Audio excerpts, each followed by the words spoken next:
Pag-asa forecast that 17 areas will experience danger level heat index today. Dagupan City, Tanawan in Batangas, Puerto Princesa City, and Aborlan in Palawan will sizzle the most with 44 degrees Celsius.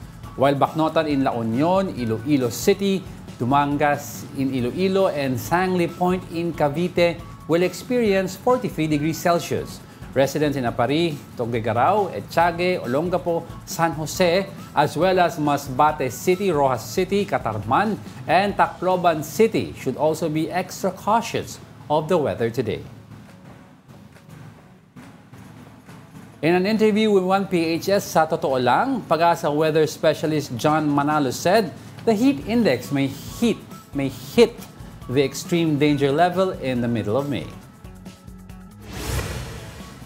Ay inaasahan po natin na patuloy pong dadami ito as we approach the month of May, and may possibility po na umabot po ito sa extreme danger. So may possibility po na umabot pa ito hanggang 52 and above. Ito po yung extreme danger category.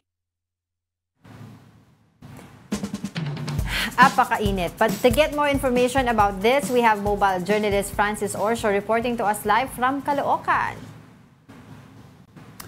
Francis, we talked about the heat index kanina. Ngayon, let's talk about how about the actual temperature. Nakakabahala na yung sinasabi ng Pag-asa na papalo tayo sa extreme danger, ah.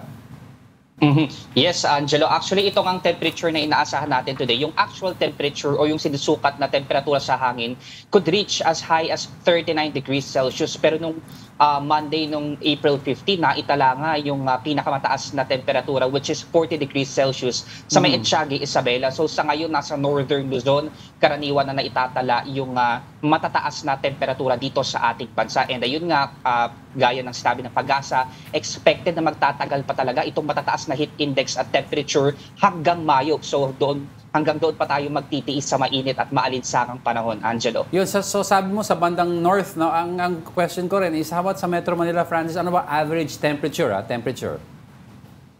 Yes, Angelo, ang karaniwang temperatura kasi dito sa ating or sa Metro Manila or sa NCR ay nasa 36 or 37 degrees Celsius. Pero yung heat index natin ay pumapalo din hanggang 40 degrees Celsius. At yun yung mga temperatura na nararanasan natin. Pero dahil na nakakaranas tayo ng mga ganyang temperature, ang pinakapaliwanag din dyan sa ngayon ay dahil din dun sa epekto ng ridge of high pressure area o yung weather system na kung saan mas less yung ulap na nakikita natin sa ating kalangitan. Kaya kung mapapansin natin, talagang mas tirik yung araw at kumbaga walang shade, hindi siya nakakarangan ng ulap na makakatulong sana para maibsan yung init.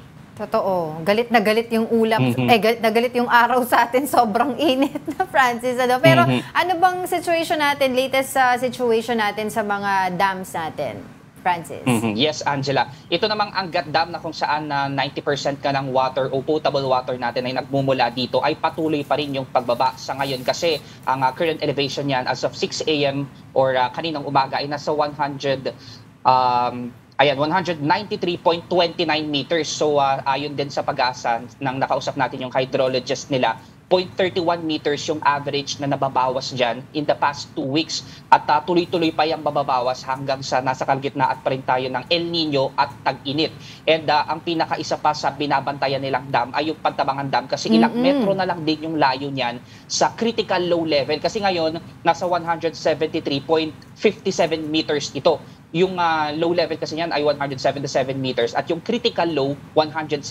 So ilang metro na lang talaga at inaasahan ng Pag-asa na sasadsad yan doon sa critical low level. But having said that, tuloy na ba yung plano nila na mag-cloud seeding para at least paano tumaas-taas yung level ng tubig natin sa mga dam?